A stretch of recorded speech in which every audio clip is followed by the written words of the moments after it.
that, oh, that's not so important, or so on. There's not maybe in that sense a big difference, but still something there. Well, just because that we are not active in parties doesn't mean that we see no use for parties at all. You still vote, right? I forgot last time, but I will do next time. Okay. What about Peter? Yeah, I think that it's probably very important, but I'm not the guy to do it, and I'm not interested in doing it, so better other people do it. I'm more of an activist that way. Okay, so how do you see a possibility for a change, Carl?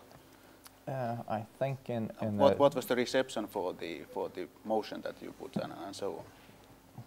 Well, I'm pretty sure it's going to fall. I mean, but that's just the way it works in the parliament. Motions written by individual members of parliament always fall to 100%. That's just it's not a way of it's not a tool for changing anything directly. It's a way of trying to create awareness and hopefully, I mean, the best you can hope for is that some journalist or blogger or both will pick it up, and you will be able to make a point in the public debate. That's what you can hope for in the short run, and if you're lucky, that debate is going to in the long run create a climate where the government is going to make those changes in the future. But it's a very long-term process. Rickard, you want to say something about that? Do you think a change is possible in your lifetime? Absolutely.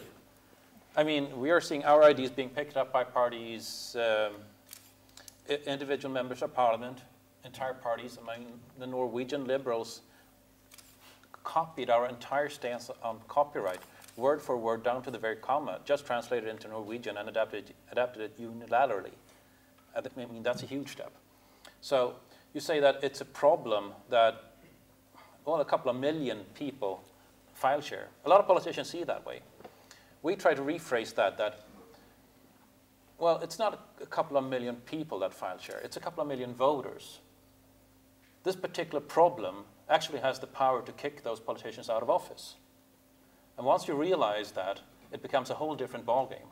We realized before the Pirate Party was founded that the only way to get the politicians' attention was to bypass them entirely, head straight for the voters and challenge the politicians about their jobs at the polling stations on election day. And that sure did get attention. So people are starting to understand the issues. Carl Sigfrid is an absolute star in this department. And so the more people understand the issues, the more people in politics even look into the issues, they realize there's just one way ahead.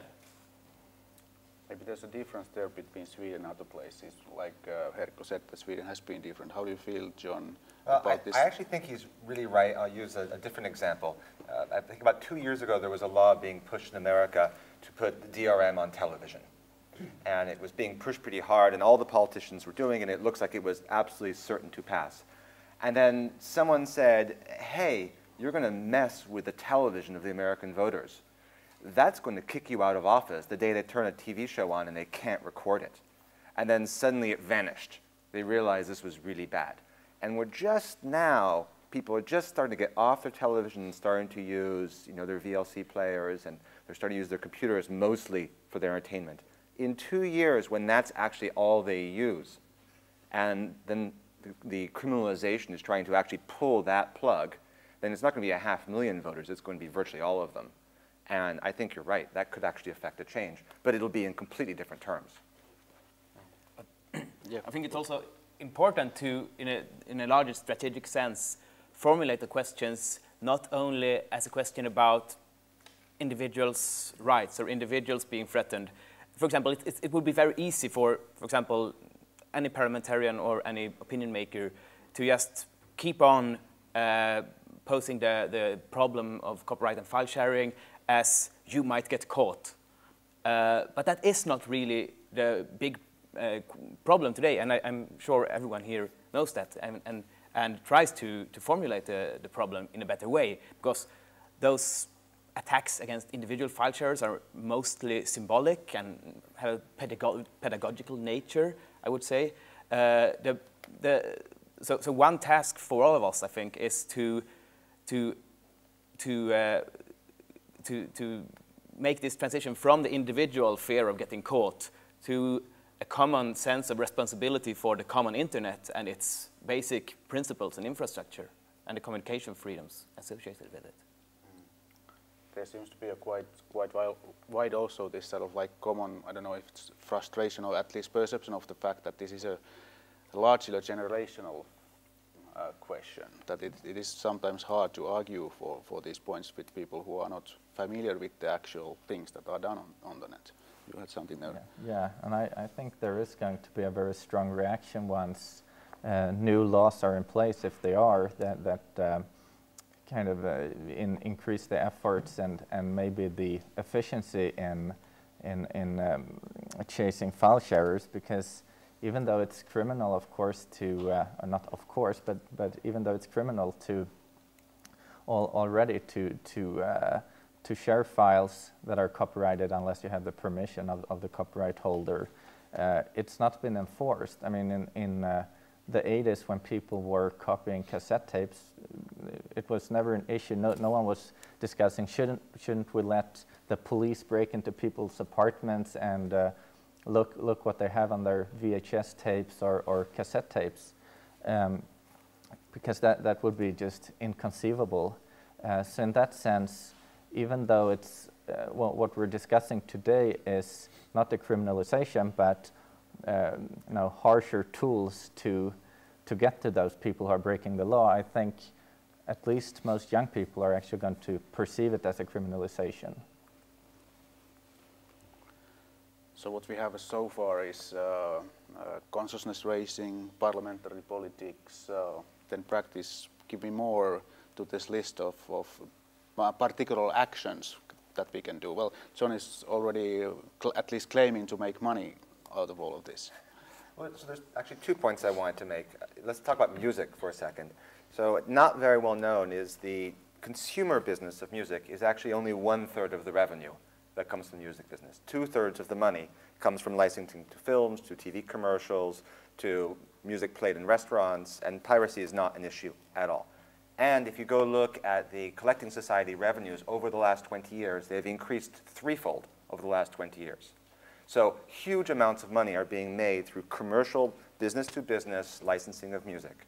And if all piracy were legalized among consumers, the worst we would have is a 1/3 drop in revenue.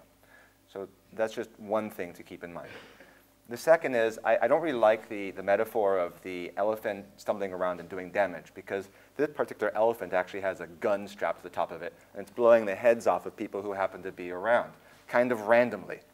And it's a lot more scary. So you walk around and you see, oh, there's an elephant, and the person next to you drops over dead. That's what's going on with the music industry. And I don't know about you, but if I saw an elephant with a gun on top of it, I would not walk near there. There's two things going on, and you'll hear more about it in the next few days. But on the one hand, we've got permission society, which is growing. And this is the point you're making. More copyrights, more horrible laws. On the other side, you've got a pirate culture that's also growing, and all the metrics are growing. And then in the middle, we've got some sort of open content society, which is largely Creative Commons based, which is also growing hugely.